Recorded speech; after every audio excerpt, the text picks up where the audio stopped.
അസാധാരണ നീക്കം നടക്കുന്നുണ്ടല്ലോ അമേരിക്കയിൽ. മുൻ അമേരിക്കൻ പ്രസിഡന്റ് ജോ ബൈഡൻ പുറപ്പെടുവിച്ച 92% എക്സിക്യൂട്ടീവ് ഉത്തരവുകളും റദ്ദാക്കുകയാണെന്നാണ് ഇപ്പോഴത്തെ പ്രസിഡന്റ് ഡൊണാൾഡ് ട്രംപ് പറയുന്നത്.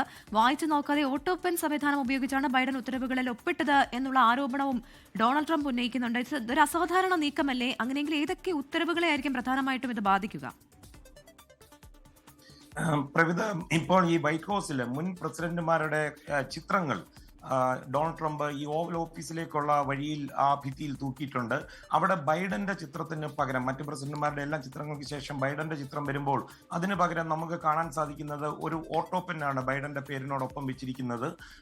ഈ ജോ ബൈഡന്റെ ഭരണകാലത്ത് തന്നെ ഒരു പ്രത്യേക ഗ്രൂപ്പായിരുന്നു വൈറ്റ് ഹൗസ് നിയന്ത്രിച്ചിരുന്നതാണ് ഡൊണാൾഡ് ട്രംപ് ആരോപിച്ചുകൊണ്ടിരുന്നത്.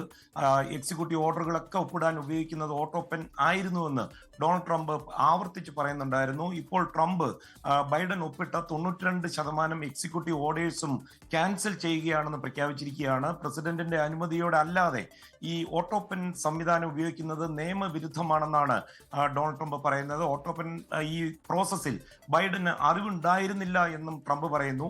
ബൈഡനെ ചുറ്റിപ്പറ്റിയുള്ള തീവ്ര ഇടതുപക്ഷ ഗ്രൂപ്പായിരുന്നു ഇത് ചെയ്തിരുന്നത്. അദ്ദേഹത്തിൽ നിന്ന് പ്രസിഡന്റ് സ്ഥാനം അവർ തട്ടിയെടുത്തെന്ന് ട്രംപ് ആരോപിക്കുന്നു. അതുപോലെ മറ്റ് വ്യക്തികൾ ഒരു ഓട്ടോ പെൻ ഉപയോഗിച്ച് ബൈഡന് വേണ്ടി രേഖകൾ ഒപ്പിട്ടതായിട്ട് തെളിഞ്ഞതായിട്ടും ട്രംപ് പറയുന്നു. പക്ഷേ ഈ തെളിവുകൾ എന്താണെന്ന് ട്രംപ് പറയുന്നില്ല. ഈ ഓട്ടോ പെൻ പ്രോസസ്സ് ബൈഡൻ ഉൾപ്പെട്ടിരുന്നില്ല, പക്ഷെ ഉൾപ്പെട്ടിട്ടുണ്ടെന്ന് ബൈഡൻ നാളെ പറയുകയാണെങ്കിൽ കള്ളസാക്ഷ്യമൊക്കെ ചുമത്തി അദ്ദേഹത്തിന്റെ നിയമത്തിന്റെ മുമ്പിൽ കൊണ്ടുവരുമെന്നും പറഞ്ഞിട്ടുണ്ട്.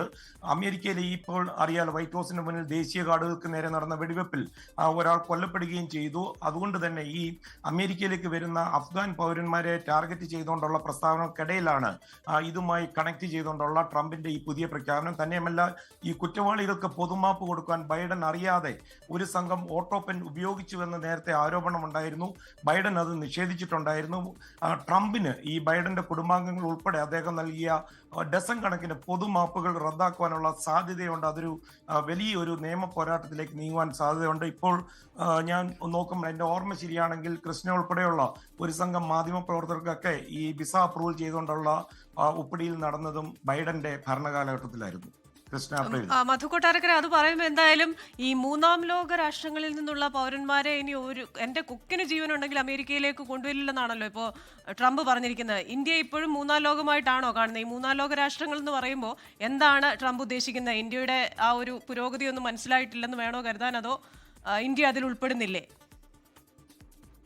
ഇന്ത്യ മൂന്നാം ലോകമാണോ അതിന്റെ മുകളിലാണോ എന്നുള്ളത് ഇന്ത്യൻ ജനതയും ഇന്ത്യൻ പൗരന്മാരും കൃഷ്ണ ഉൾപ്പെടെയുള്ള ആൾക്കാരാണ് തീരുമാനിക്കുന്നത്. അത് ലോകത്തുള്ള ഏതെങ്കിലും ഒരു പ്രസിഡന്റിന് അങ്ങനെ തീരുമാനിക്കാൻ പറ്റുമെന്ന് കരുതുന്നില്ല. തന്നെയുമല്ല, ഇന്ത്യ അമേരിക്ക എന്ന് പറയുന്നത് ലോകത്തെ തന്നെ ഡിഫൻസിലും അതുപോലെ ജിയോ പൊളിറ്റിക് മേഖലയിലും ഏറ്റവും വലിയ ശക്തികളാണ്. നമ്മൾ ഈ താരിഫൊക്കെ വെച്ച് സംസാരിക്കുമ്പോൾ ഒരു വശത്ത് ഏറ്റവും അത്യാധുനിക ഹെലികോപ്റ്ററുകൾ ഇന്ത്യക്കാണ് അമേരിക്ക കൊടുത്തിരിക്കുന്നത്. തന്നെയുമല്ല, പെന്റഗണിൽ ധൈര്യപൂർവ്വം മുന്നോട്ട് പ്രത്യേകിച്ച് അനുമതി വളരെ കുറവോടുകൂടി യാത്ര ചെയ്യാൻ സാധിക്കുന്നത് ഇന്ത്യൻ പ്രധാനമന്ത്രിക്കാണ്. അപ്പം അത്തരം കാര്യങ്ങളെല്ലാം ഒരു വശത്ത് വളരെ ശക്തമായിട്ട് നിൽക്കുമ്പോഴാണ് ഇന്ത്യൻ പൗരന്മാർക്ക് അമേരിക്കയിലേക്ക് എത്താൻ പറ്റില്ല എന്നുള്ള അത്തരം ചോദ്യങ്ങൾ തന്നെ തള്ളിക്കളയേണ്ട ചോദ്യങ്ങളാണ്. തന്നെയല്ല, എത്രയോ മില്യൺ ആൾക്കാരാണ് ഇന്ത്യക്കാരായിട്ട് ഇന്ത്യൻ വംശജരായിട്ടുള്ളത്. FBI സ്ഥാനത്ത് നിൽക്കുന്നത് കാഷ് പട്ടേൽ ഇന്ത്യൻ വംശജനാണ്. അമേരിക്കൻ വൈസ് പ്രസിഡന്റ് JD വാൻസിന്റെ വൈഫ് ഉഷ വാൻസ് ഇന്ത്യൻ വംശജയാണ്. അങ്ങനെ എത്രയോ ആൾക്കാരാണ് ഉന്നതങ്ങളിൽ നിൽക്കുന്നത്. അതുകൊണ്ട് അത്തരം ഒരു ചോദ്യം തന്നെ ഇവിടെ പ്രസക്തിയില്ല കൃഷ്ണ.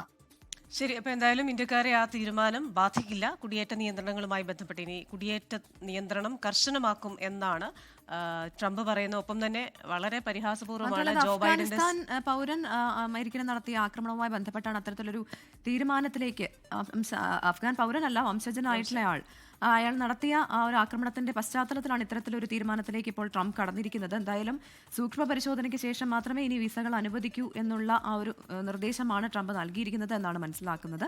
മധു കൊട്ടാരക്കരയാണ് അമേരിക്കയിൽ നിന്ന് കൂടുതൽ വിശദാംശങ്ങൾ നൽകിയത്. ലോകത്തെവിടെയായാലും ഏത് സമയത്തും 24 വാർത്തകളും ഓഗ്മെന്റഡ് റിയാലിറ്റി പാക്കേജുകളും എക്സ്പ്ലെയിനറുകളും വിശദമായി കാണാൻ ഞങ്ങളുടെ യൂട്യൂബ് ചാനൽ നിങ്ങൾക്ക് സബ്സ്ക്രൈബ് ചെയ്യാം.